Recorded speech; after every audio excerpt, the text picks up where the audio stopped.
Posted by you/Sammy Asosa. My fiancé and I are 29. My fiancé, best man, groomsmen, and I have known each other since we were kids. We met collectively between 6th and 7th grade and have been part of the same friend group ever since. The group has grown and shrunk over the years, but a small core of us has remained extremely close. Recently, my fiancé's best man, Jason, 30M, has been making jokes when we're hanging out about the two of us dating, and these have now escalated. Admittedly, when I met Jason in 6th grade, I had the biggest crush on him, and everyone knew. I was much taller than average for a girl at that age, and he was one of 2 guys in the entire school as tall as me. But that's where the story ends. I had one hell of an awkward phase in middle school, and he made it very clear from the start that he was not interested. Post-awkward phase, as friends and adults, it was something we constantly joked about, but never seriously, since everything between us had always been platonic. This joke about him rejecting me has recently turned into claims that he dated me first whenever my fiancé and I are around. Despite the inaccuracy and the fact that it's being brought up more often, everything has remained pretty lighthearted in context, and while it's annoying, it's something I've been able to brush off or quickly rebut. This escalated over the weekend when 2 of my fiancé's groomsmen were hanging out with my fiancé and me. The wedding was brought up, and after exchanging a concerned look, they mentioned something had happened with Jason that they thought we should know about. Apparently, Jason had been telling them stories he was considering for his best man speech, with the main one centering around how I had been shared around and had made my way through the entire friend group. While they kept what was explicitly said fairly vague out of respect for me, they made it clear that Jason had crossed the line and insinuated I had slept with the entire group attending the wedding. They made it very clear to Jason that he could not say anything like this in his speech or toast. Jason responded with an I know, stating that I had already made it clear my maid of honor would be proofreading all speeches prior to the wedding, so he wouldn't be able to get away with it anyway. However, he ended the conversation by saying something along the lines of "but what if I could," leaving the possibility open. Of all the groomsmen in the party, 6 including Jason, these 2 were the only ones in the core friend group, and the only ones with whom I had any sort of history that could potentially be notable. It was all prior to high school and very innocent. One was my first movie date, where our parents had to drop each of us off because we couldn't drive and picked us up afterward. The other was the classic first 6-month relationship in middle school, where it took 6 weeks to muster enough courage to hug each other between classes in the hallway. Sure, we made out, and very middle school level things happened. But we've all laughed about this for over a decade. I wasn't the only girl in this larger friend group, and throughout the years, this sort of thing happened fairly often. Since we grew up in a smaller area, overlap like this was common in every group, even more so as we went through high school. My fiancé is the only one I have seriously dated or had any sort of intimate relationship with in this friend group. We had an on-again off-again relationship throughout high school that ended for a while when I moved out of state for college, but we remained close friends and eventually reconnected when I moved back in 2019. We started dating in 2021 and engaged in 2023. He's the only one I've ever slept with, etc., which makes this situation even more odd and off-putting. Jason and I have been close friends since high school. When my fiancé was in a toxic relationship that isolated him from Jason after I had left for college, Jason would reach out to me for advice on school, girls, relationships, and more. He had always been our number one supporter, advocating for my fiancé and me to reconcile our relationship throughout college and into adulthood. He even took a bit of credit and would throw around an "I told you so" here and there when we eventually reconnected. I'm not sure how to handle this.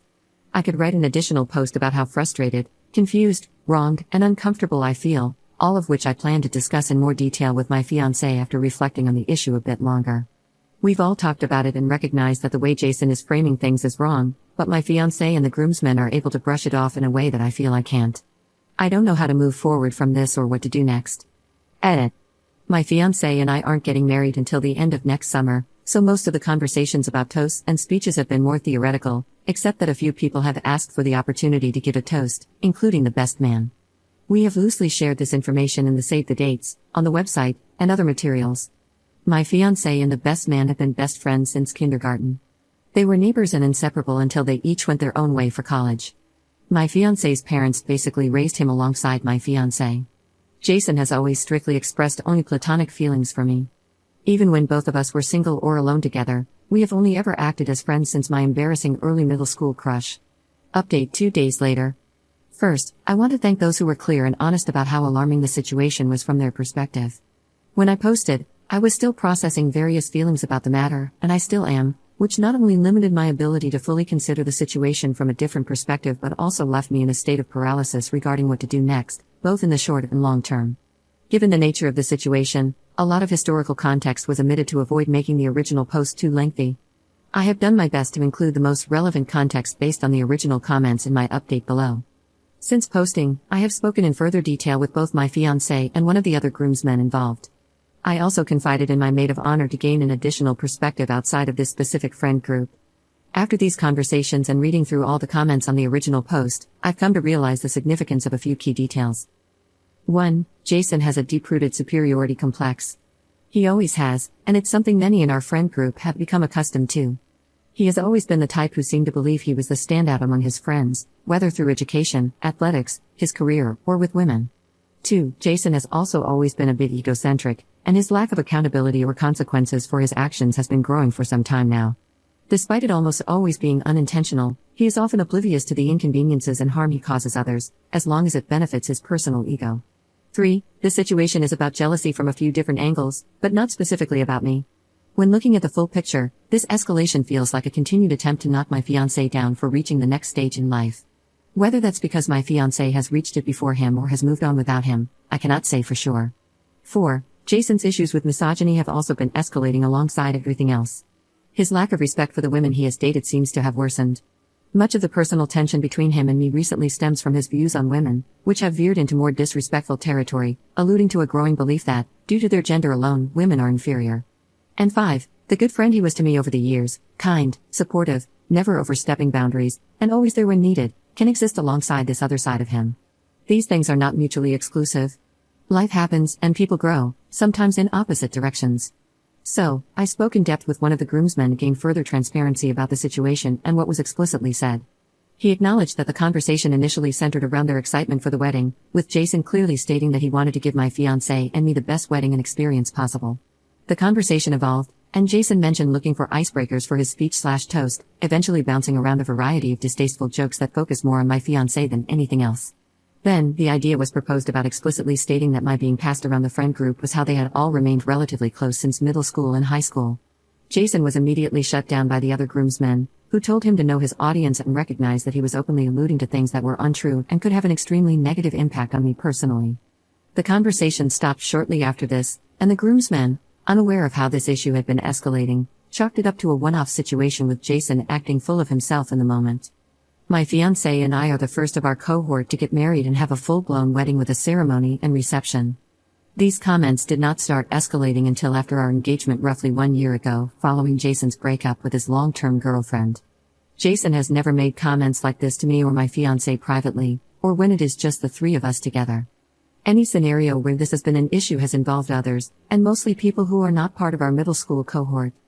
This solidified the above points as the main factors behind why Jason acted this way, from my perspective. So, what next? As mentioned in my original post, I spoke with my fiancé in detail about the situation and how I was feeling.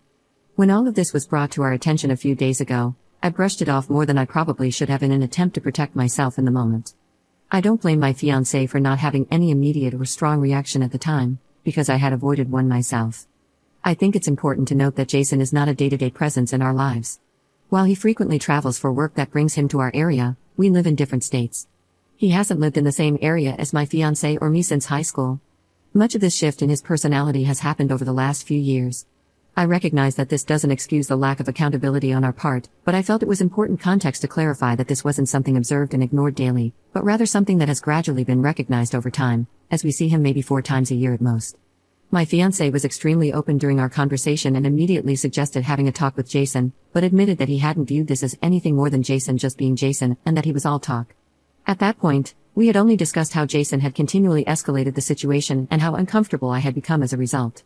The lack of accountability my fiancé had taken for Jason's actions definitely hurt, but then I recalled a commenter who asked if I still considered Jason a friend because he actually was, or simply because that's how it has always been. To sum up what turned into a lengthier and much more productive conversation with my fiancé, I told him that while I recognized his friendship with Jason had always been a part of his life, I no longer wanted to be friends with him after this. I pointed out to my fiancé that, while the situation explicitly targeted me and attacked the integrity and character of a 12-year-old girl, every action or use of the scenario was actually aimed at him, to invalidate his accomplishments, like getting married, or to make him seem less than. I told my fiancé that it was up to him how he handles his conversation with Jason, but regardless, the disrespect Jason had shown me was a clear statement of what he thought of our personal friendship. I firmly believe it's not my place to dictate how my fiancé handles his own relationship with Jason. All of this was deeply taken to heart, and it was clear that my fiancé started coming to his own realizations as the conversation progressed. He acknowledged that if the roles were reversed, or if one of my bridesmaids had slandered him in any way, he would be firmly advocating for me to reevaluate my friendship with them. My fiancé asked for a few days to process the information and reflect on what he wants to say to Jason. He asked if it would be acceptable to mention that I no longer wanted to be friends with Jason personally, and I said yes. I was clear that if Jason wanted to talk with me after their conversation, it would need to involve the three of us, and not be a one-on-one discussion. I'm still evaluating how to approach the speeches and toasts at our wedding. For now, I reserve the right, with my fiancé's agreement, to omit Jason from giving a speech and to have my fiancé choose another groomsman to speak in his place, potentially canceling the speeches and toasts altogether. If Jason is allowed to give a toast, we also agreed to instruct the DJ to cut the mic if necessary. There is still plenty of time for the situation to develop and for potential future updates, but I want to again thank those who emphasized the seriousness of this issue, gave their honest input and advice on how to handle it, and provided perspective on what they believe should be done next. When I originally posted, I was still in a state of shock, trying to process the situation as it had unfolded. Your responses constructively pushed me into the reality of what was happening and helped me better understand what I was feeling. Second update 6 months later. I'm considering canceling our wedding and calling off our engagement over a pizza. This is going to be kind of long, sorry. While the drama surrounding my fiancé's best man has simmered, the deeper issues around the lack of support have not. Apologies in advance for this not being centered around my fiancé's best man. Honestly, not much has changed. A conversation between them was had, most of which involved my fiancé reassuring Jason that things would blow over and accommodating Jason's claim that it was only a joke. While my fiancé acknowledged that what was said was wrong, the conversation wasn't about setting boundaries. I eventually had to have my own conversation with Jason, during which my fiancé stood silently in the room. I reached my breaking point 2 weeks ago. Following everything with his best man and a few other challenges we've been facing, I've spent the past 6 months trying to put my best foot forward. I sought out therapy to address the lack of support and the anxiety I was feeling, and I've made intentional efforts to work on our relationship to ensure we were in a stronger place before committing to each other.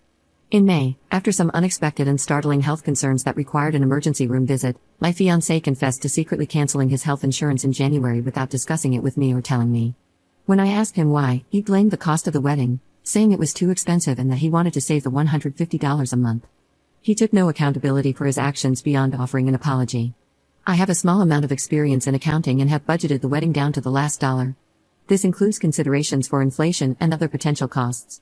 In total, from the smallest decoration to the cost of the marriage certificate, everything comes to around $22,000, all of which I have strategically budgeted for throughout our 2-year engagement.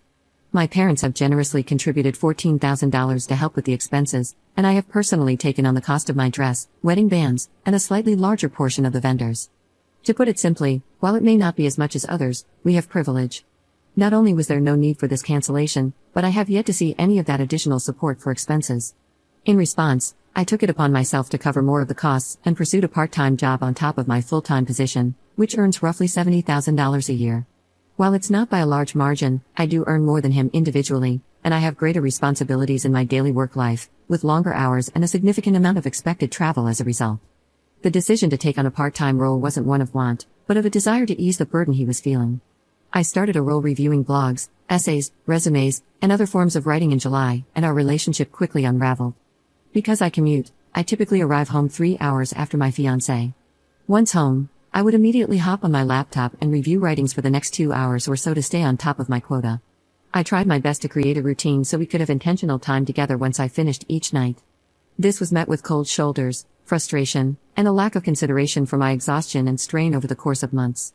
Anytime I asked him to choose a show to watch or decide on dinner, he usually cooks because I get home much later. I was met with scoffs and accusations that I no longer cared about tending to our relationship.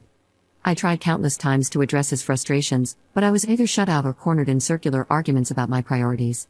2 weeks ago, I was scheduled to travel to Atlanta for my full-time position during Hurricane Helene. In a matter of 12 hours, my afternoon flight for the next day was changed to one leaving at 5 a.m., giving me ample time to shelter in place before the storm arrived. I rushed home to finish packing and prepare for the drive, which was over an hour to the airport. I planned to stay at a hotel nearby for added flexibility in case there were issues with my early travel the next morning. After arriving home, I immediately hopped in the shower and asked my fiancé to order dinner so we could have one last meal together. While I was in the shower, he offered to order a hot honey, jalapeno, and pineapple pizza from a new place we'd been wanting to try. Normally, I would have been happy to try it. However, I don't like jalapenos the same way some people don't like cilantro, and I'm strongly against pineapple on pizza, something that's come up multiple times during our relationship. While I'm fine with spice, the idea of having that pizza with the travel stress and early start I had the next day made me hesitant. I calmly asked if there was another option for tonight and suggested we try that specific pizza when I got back, expressing my concerns over my nerves. This received a frustrated scoff and a sarcastic response, "What then, just cheese?" I explained that any other topping combination would work and restated my concerns. He walked out of the bathroom without responding, and I finished my shower. The pizza was never ordered, no food was ordered. As soon as I got out of the shower, I followed up, asking if there was another option he wanted or another place to consider, and I received a prompt no. While I finished getting ready, I asked again if anything had been ordered, and again the answer was no. I finally snapped, begging and demanding him to order the hot honey pizza because I was out of time. He accused me of making him feel like he was forcing me into the decision, but after some back and forth, the pizza was finally ordered. The mood immediately shifted, and everything felt peaceful, warm, and loving at home until I left. Yet, I cried the entire hour and 15-minute drive to the airport hotel. I cried the entire next day, throughout the storm in Atlanta, and the day after. Following a lack of sleep, stress, and intense emotions, I had a complete mental breakdown, realizing I couldn't live like this anymore. I called my fiancé and poured out every frustration, emotion, and feeling, though I admit it probably wasn't presented in the best way, but none of it was well received. In the 2 weeks since, despite many attempts, our conversations have gone nowhere, with only ultimatums being offered for me to make. I've proposed countless alternatives that focus on us working on ourselves and our relationship over the next few months, but he is only seeking a definitive answer about whether or not we will be getting married next summer. He's made it clear that this decision must be made by the end of October. At this point, I don't see how I can possibly gain the confidence to commit to him by next summer. For the sake of not doubling the length of this post, I'll leave it at this for now. All of this is being discussed with my therapist. At this time, he has chosen not to pursue counseling with me, despite my asking and advocating for it. Many words have been exchanged, and I am trying. But I'm starting to second guess and waver on just how far love can get me through all of this.